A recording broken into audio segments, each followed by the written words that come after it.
तो जो आज हम अधिकार का यूज कर रहे हैं, जो हम यूनियन बनाते हैं, आज हम यूनियन बनाकर मालिकों के खिलाफ लड़ते हैं, आज हम यूनियन बनाकर मिड डे मील अपनी मांगों को मनवाती है और जो है अपनी दिहाड़ी बढ़वाती है। आशा वर्कर आज विभिन्न तरह के अपने फायदे उठवाती यूनियन बना के। ये सारी यूनियनें इन मजदूरों के खून पसीने से जो इन्होंने संघर्ष किया उससे हुआ। पूरी दुनिया के अंदर आज मजदूरों को जो भवन निर्माण का काम करते थे, हमारी पीढ़ियां गुजर गई, उनको कभी रजिस्टर नहीं हुए, वो मर गए, कई पीढ़ियां गुजर गई।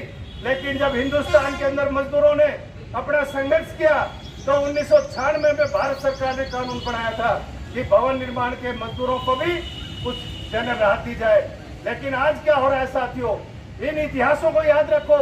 इन जो भाई अजय ने कहा था कि हमें शिक्षा की जरूरत है, इसकी बहुत ज्यादा जरूरत है। ये जब तक हम इतिहास याद नहीं करेंगे, जो पीढ़ियां अपने महापुरुषों को, अपने जो हमारे बड़े होते हैं, अपने बुजुर्गों पे उनको संघर्ष को याद नहीं करती है, वो पीढ़ियां आगे नहीं बढ़ती है, वो पीढ़ियां बर्बाद हो जाती है। अगर मुझे ये नहीं पता चलेगा कि मेरे दादा ने क्या योगदान दिया था, डॉक्टर लेखराम मेहरा जी ने जो बात बताई कि मेरे दादा साहब जो है INA में थे, वो उनसे प्रेरणा लेकर आज सामाजिक जीवन में। अगर हम अपने पूर्वजों से प्रेरणा नहीं लेंगे, आज हम अपने मजदूर भाइयों से प्रेरणा नहीं लेंगे कि 1886 के शिकागो शहर में किस तरह से उन्होंने खून बहाकर और हमें 8 घंटे का काम दिया।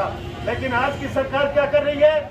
आज की सरकार कानून बना दिया, जो बड़े संघर्षों से 29 कानून, जिसमें भवन निर्माण का जो कानून 1996 में बना था वो भी शामिल है, उन कानूनों को खत्म कर दिया है। और क्या ले आई मोदी सरकार? 4 लेबर कोड ले आई। 4 लेबर कोड का मतलब कि आप यूनियन नहीं बना सकते, आप हड़ताल नहीं कर सकते, आपको 8 घंटे के बजाय 12 घंटा काम करना पड़ेगा। और इस कानूनों को 1 अप्रैल से लागू कर दिया। 1 अप्रैल को पूरे भारत के अंदर 10 बड़ी ट्रेड यूनियन ने इसका विरोध किया था, हमने भी यहाँ पर किया था, दोनों यूनियन ने मिलकर 1 अप्रैल से उन कानूनों को लागू कर दिया कि 4 लेबर कोड लागू हो गए। और हरियाणा सरकार ने क्या किया कि उसी दिन घोषणा कर दी कि हम इनको लागू करते हैं प्रदेश के अंदर, और उसी दिन घोषणा की कि मालिक लोग अब 12 घंटे तक काम करवा सकते हैं और महिलाओं को भी रात की पाली में काम करवाया जा सकेगा, मालिक लोग करवा सकते हैं। हरियाणा सरकार इतनी चटक निकली तो इस तरह से 4 लेबर कोड लागू कर दिए। जो हमारे पूर्वजों ने, जो हमारे योद्धाओं ने जो कानून लिए थे हासिल, जो अपने संघर्ष करके, उनको भारत की सरकार ने मलिया मेट कर दिया। इसके खिलाफ कौन लड़ेगा? अगर हम मई दिवस के शहीदों को अगर याद करते हैं, उनसे कुछ प्रेरणा लेते हैं, तो आज जो मजदूरों के ऊपर जुल्म हो रहे हैं, इसके खिलाफ कौन लड़ेगा? इसके खिलाफ आज की पीढ़ी लड़ेगी, इसके खिलाफ आप और हम लड़ेंगे। अगर हम ये सोचेंगे कि हमारी अगली पीढ़ी लड़ेगी तो हमारी पीढ़ी नष्ट हो जाएगी, हमारी अगली पीढ़ी प्रेरणा नहीं ले पाएगी, वो ये नहीं कह पाएगी, मेरा बेटा ये नहीं कहेगा कि मेरे बाप ने क्या संघर्ष किया था, वो उस संघर्ष को भूल जाएगा। आज मजदूरों के ऊपर लाठियां बरस रही है, उनका खून देना उनके सड़कों पर बह रहा है। गुड़गांव में क्या हुआ था? गुड़गांव हरियाणा प्रदेश के अंदर 11 साल से देना मिनिमम वेज नहीं बढ़ाई है। आप लोग खूब आंदोलन कर रही हो, हमारी आंगनवाड़ी बहनें आशा मिड डे मील रोज आंदोलन करती है कि हमें मिनिमम वेज दी जाए, लेकिन हरियाणा प्रदेश ने 11 साल से नहीं बढ़ाई।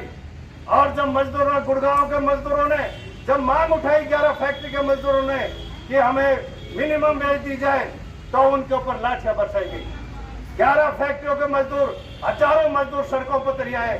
नई लड़कियां, अनमैरिड लड़कियां, उनको जेल में ठूस दिया गया और उसकी तपत हुई। पूरा नोएडा क्षेत्र में लाखों मजदूर सड़कों पर आ गए।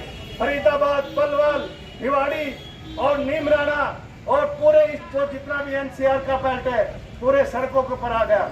लेकिन सरकार ने दमन चक्कर चलाया और उन मजदूरों को, सैकड़ों मजदूरों को आज भी जेल में बंद कर रखा है।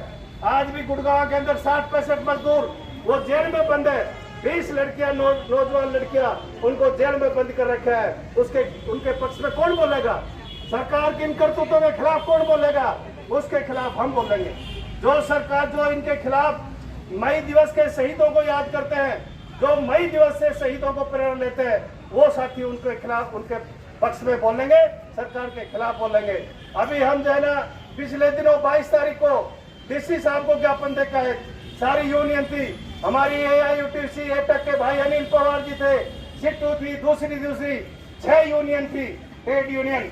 हमने डीसी को ज्ञापन दिया, हमने कहा कि मजदूरों को आपने गलत तरीके से बंद कर रखा है, आप दूध का दूध पानी का पानी करिए और नहीं तो आंदोलन बढ़ जाएगा ज्यादा।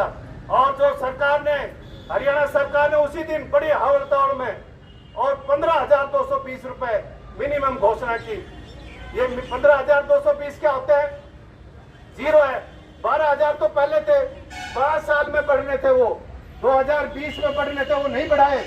2026 में जब गुड़गांव आंदोलन हुआ तब उसी दिन डिक्लेयर कर दिया 15,220।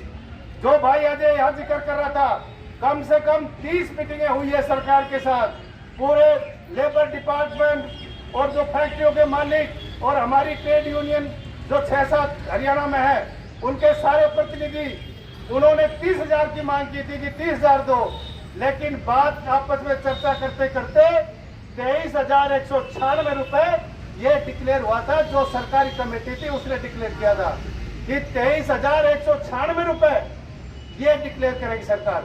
वो सरकार को रिकमेंडेशन भेजी, लेकिन उस रिकमेंडेशन को धत्ता बताकर और 15,220। भाई जब तुमने 15,220 ही बढ़ाने थे एक ही झटके में, तो फिर ये कमेटियों का ढकोसला क्यों किया? लेकिन मालिकों ने उसका विरोध किया। गुड़गांव में क्यों हुआ ये आंदोलन?